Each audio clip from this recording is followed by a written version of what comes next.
BJP రాష్ట్ర ఉపాధ్యక్షులు senior నాయకులు శ్రీ శాంతి కుమార్ గారిని మాట్లాడాల్సిందిగా కోరుతున్నాం. భారత్ మాతా की వందే వందే వందే. ప్రస్తుతానికి మన అడ్వకేట్ మిత్రులు వచ్చి మన అధ్యక్షుల వారికి సంఘీభావం తెలియజేస్తున్నారు.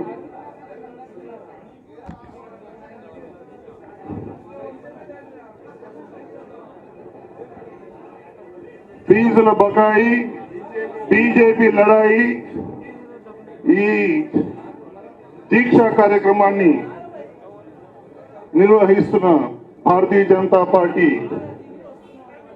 రాష్ట్ర అధ్యక్షులు రామచంద్రరావు గారు మరియు వేదిక మీద ఉన్న ఎమ్మెల్యేలు, ఎమ్మెల్సీలు, భారతీయ జనతా పార్టీ రాష్ట్ర పదాధికారులు, నన్ను మాట్లాడడానికి ఆహ్వానించిన ఉపాధ్యక్షులు రఘునాథరావు గారు, ఇప్పుడే రాష్ట్ర అధ్యక్షులకు సంఘీభావం తెలియడానికి వచ్చిన శ్రీవర్ధన్ రెడ్డి గారు, మిత్రులారా,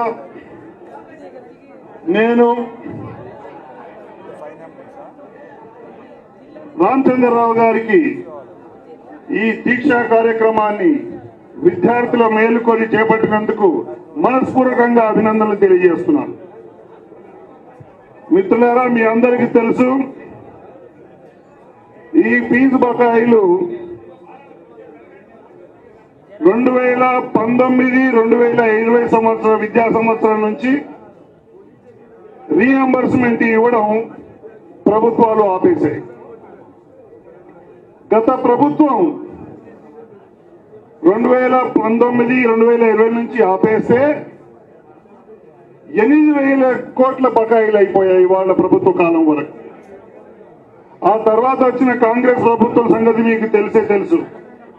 కామారెడ్డి డిక్లరేషన్ లో ఈ బకాయిలు తీర్చడమే కాకుండా విద్యార్థులకు ప్రతి నెల తూచా తప్పకుండా ఈ బకాయిలు చెల్లిస్తాం, ఫీజు రీఎంబర్స్మెంట్ చెల్లిస్తామని వాగ్దానం చేసిన ఘనత ఈ కాంగ్రెస్. అలాంటి కాంగ్రెస్ ప్రభుత్వం 2019 నుంచి 20 వరకు గత ప్రభుత్వం కూడా చెల్లించిందంటే బడ్జెట్ లో దీనికి డబ్బులు ఉన్నట్టే కదా లెక్క. అంటే మరి 8,000 కోట్లు ఎక్కడికి వెళ్ళినట్లు ఆ అకౌంట్ వాళ్ళు చెప్పాలా లేదా? తప్పకుండా జవాబు చెప్పాలి. అదొక కుటుంబం కాబట్టి, అది ప్రభుత్వం నుంచి వెళ్ళిపోయారు కాబట్టి వాళ్ళు ఎక్కడికి వెళ్ళారో ఏం చేశారో మీకే తెలుసు, అందుకే వాళ్ళు వెళ్ళిపోయారు. కాంగ్రెస్ ప్రభుత్వం వచ్చిన తర్వాత కూడా ఇప్పుడు 15,000 టోటల్ అంటే 8,000 పోతే ఇంకా 7,000 కోట్లు. ఈ 7,000 కోట్లకు అకౌంట్ ఈ కాంగ్రెస్ ప్రభుత్వం, రేవంత్ రెడ్డి గారి నాయకత్వంలో ఉన్న ఈ ప్రభుత్వం తెలియజేయాలి. ఎక్కడికి వెళ్ళాయి డబ్బులు అంటే అవి డైవర్ట్ అయినట్టే కదా. అంతకు ముందు ఏ విధంగా అయితే సాధ్యమైందో ఇప్పుడు ఎందుకు ఇది సాధ్యం కావట్లేదు? ఈ విషయాన్ని విద్యార్థులు, తెలంగాణ ప్రజలు అర్థం చేసుకోవాలి. అంటే దీన్ని డైవర్ట్ చేసి ఎక్కడికి పంపించారు అనే విషయాన్ని మనం గమనించాలి. కానీ కాంగ్రెస్ ప్రభుత్వం ప్రజాస్వామికంగా ఎన్నుకోబడ్డది, 5 సంవత్సరాల పరిపాలన జరిపించాల్సిందే. వీళ్ళు అబద్ధాల పునాదులతో ప్రభుత్వం ఏర్పాటు చేశారు. 6 లక్షల కోట్లు అప్పున్నప్పుడు 6 ఉచిత గ్యారంటీలు అనౌన్స్ చేసి ప్రభుత్వానికి వచ్చిన అబద్ధాల పుట ఈ కాంగ్రెస్.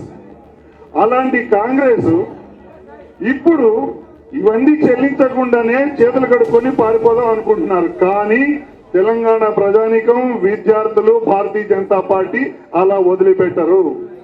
తప్పకుండా వీళ్లకు గుణపాఠం చెప్తారు. ప్రజాస్వామ్యంలో ఎన్నుకోబడ్డ ప్రభుత్వం ప్రజలు వాగ్దానం నిలబెట్టాల్సిందే, అది వాగ్దానాలు పూర్తి చేయాల్సిందే. చెయ్యకపోతే ఉద్యమాల ద్వారా భారతీయ జనతా పార్టీ తప్పకుండా వాళ్ళని అమలు చేసేటట్టు చేసి తీరుతుంది.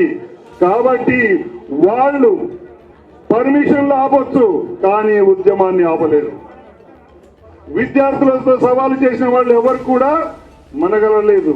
కాబట్టి ఈ కాంగ్రెస్ ప్రభుత్వానికి మన ఉద్యమాల ద్వారా వాళ్ళ మీద ఒత్తిడి పెంచి, వాళ్ళ మెడలు వంచి, వాళ్ళ వాగ్దానాన్ని పూర్తి చేసేటట్టు చూడాల్సిన బాధ్యత అపోజిషన్ పార్టీగా భారతీయ జనతా పార్టీ మీద కూడా ఉంది. బాధ్యత గల ప్రతి ఒక్క పౌరుడి మీద ఉంది, ముఖ్యంగా విద్యార్థుల మీద కూడా ఉంది. కాబట్టి విద్యార్థులు, ప్రజలు, మా పార్టీ తరఫున కూడా మేమందరం ఒక్కటై ఈ కాంగ్రెస్ పార్టీ యొక్క మెడలు వంచి వాళ్ళ వాగ్దానాలు అమలు చేయించేదాకా ఈ ఉద్యమాన్ని కొనసాగిస్తాం. దీన్ని ఇంకా ఉధృతం చేస్తాం. తప్పకుండా వాగ్దానాలు అమలేటట్టు చూస్తాం. అది చూసేంత వరకు మేము విశ్రమించమని మరొక్కసారి విద్యార్థులకు నేను భారతీయ జనతా పార్టీ తరఫున వాగ్దానం చేస్తున్నాను. భారత్ మాతాకి, భారత్ మాతాకి, భారత్ మాతాకి వందే వందే వందే.